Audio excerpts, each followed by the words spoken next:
हर वर्ष की तरह इस लोहिया पार्क में हम लोग डॉक्टर राम मनोहर लोहिया जी को याद करते हैं और आज के दिन हम सभी समाजवादी लोग इकट्ठे होते हैं यहाँ पर आकर के और माल्यार्पण के बाद उनसे प्रेरणा लेते हुए संकल्प लेकर के जाते हैं कि डॉक्टर राम मनोहर लोहिया,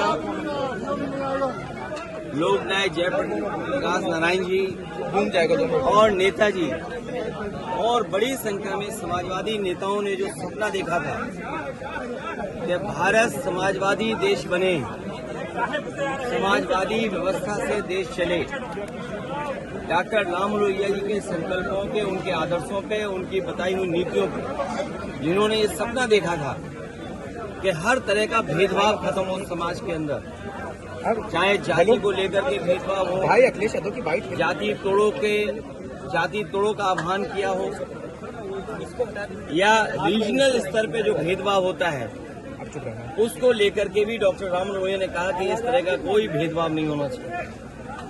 सत्य क्रांति का जो आह्वान किया था वो सही मायने में समाज को दिशा देता है।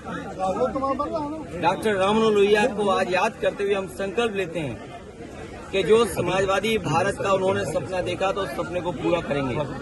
ये पार्क नेताजी ने बनवाया था और आज भी लखनऊ में लोगों के लिए या समाजवादी चिंतक विचारकों के लिए ये बहुत महत्वपूर्ण स्थान बन के उभरा है।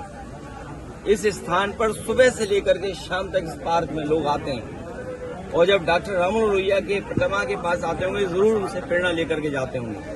और आज देश में सच्चाई यही है कि समाजवादी व्यवस्था से ही गरीबी दूर हो सकती है, समाजवादी व्यवस्था से ही पढ़ाई का जो भेदभाव है वो खत्म हो सकता है, समाजवादी व्यवस्था से ही जो डॉक्टर राम मनोहर लोहिया ने कभी कहा था कि दाम बांधो की नीति लागू हो, तो जिस तरह से महंगाई है, बेरोजगारी है, उसको अगर कोई खत्म कर सकता है तो समाजवादी नीतियां। हालांकि जयप्रकाश जी ने संपूर्ण क्रांति का आह्वान किया था, महंगाई या भ्रष्टाचार उस समय की राजनीतिक परिस्थितियों को लेकर के सरकार को इस तरह का व्यवहार कल नहीं करना चाहिए था जिस तरह का सरकार ने व्यवहार किया था। और ये बात कहना कि जीव जंतु हैं इसलिए आप नहीं जा सकते हो, तो जीव जंतु तो सड़कों पर भी हैं, हर जगह हैं, क्योंकि हर जगह आना जाना आप रोक देंगे क्या? जीव जंतु से आप पूरा यातायात रोक दोगे? सड़कों पे चलने को रोक दोगे क्या आप? इसी बहाने को लेकर के जीव जंतु हैं। ये केवल समाजवादियों का जो काम था, समाजवादियों का आज भी काम दिखाई दे रहा है।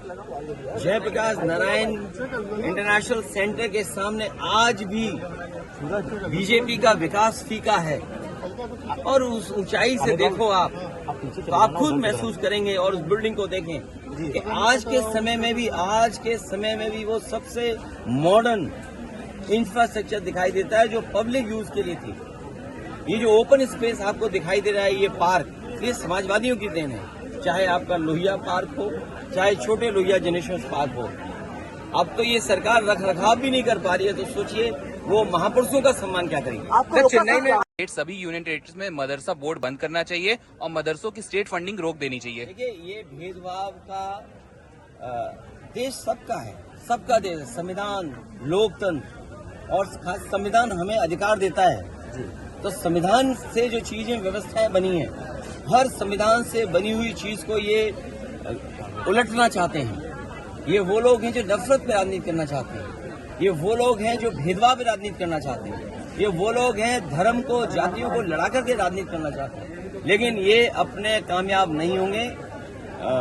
इस देश की जनता, समाज में बैठे हुए बुद्धिजीवी लोग, पढ़े लिखे लोग, वो सब महसूस कर रहे हैं कि भारतीय जनता पार्टी की जो भेदभाव की राजनीति है वो चलने वाली नहीं। सर, आपने क्यों मतलब मोटिव क्या हो सकता है गवर्नमेंट का कि आपको जेपी पे जाने रोक दिया, यहाँ पे आप आ गए, वहाँ रोक दिया? देखिए, इसका जवाब तो वही लोग दे सकते हैं। अगर वो जीव जंतु की बात है तो जीव जंतु यहाँ ज्यादा होंगे जी, बिल्कुल, क्योंकि यहाँ हरियाली है, पार्क है, पेड़ पौधे हैं, हो सकता है जीव जंतु यहाँ हो।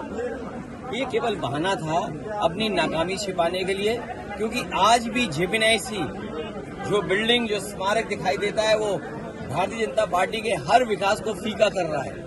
सर उन्हें लगता है कि ये विकास जो है वो उनकी आंखों में चुभता है, उन्हें बुरा लगता है। इसलिए मैंने कहा ये विनाशकारी लोग हैं।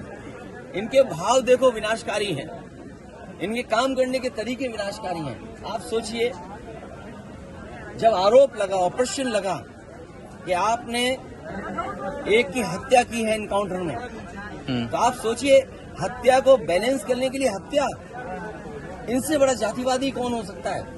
मैं नहीं था उस समय, लेकिन उसके पिताजी से क्या क्या कहलवाया गया, उसके परिवार से क्या क्या कहलवाया गया। मुझे ठंडक नहीं मिली है।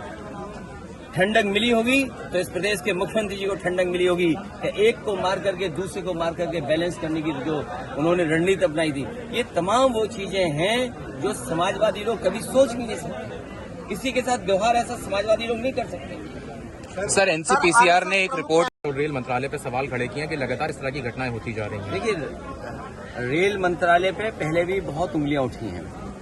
एंटी कोलिजन से लेकर के जो टेक्निकल और साइंटिफिक चीजें बताते थे कि इससे हम न केवल रेल में सुधार लाएंगे बल्कि एक्सीडेंट भी कम करेंगे, कवच सिस्टम, और बहुत सारी चीजें उन्होंने की और लेकर के आए। लेकिन परिणाम क्या दिखाई दे रहा है? अगर कोई रिकॉर्ड तोड़ रहा है पेपर लीक का, तो वो train accident. Sir, Saduddin Owaisi ने हरियाणा चुनाव पे बयान दिया, कहने लगे कि हम वहां साथ नहीं थे तब भी इंडेक्स को लेके किया था। देखिए, जब सरकार ये कह रही कि $5 ट्रिलियन की इकोनॉमी है और दुनिया में हम आगे बढ़ रहे हैं, हमारी अर्थव्यवस्था आगे बढ़ रही है, अगर हमारी अर्थव्यवस्था आगे बढ़ रही है तो आखिरकार हंगर इंडेक्स पे हम कहाँ खड़े हैं? 105वां स्थान, मतलब सबसे बुरा अगर स्थान किसी का तो भारत का है। और वहीं दूसरी तरफ अगर अर्थव्यवस्था बेहतर है तो आखिरकार आपका रुपया डॉलर के मुकाबले क्यों नीचे जा रहा है?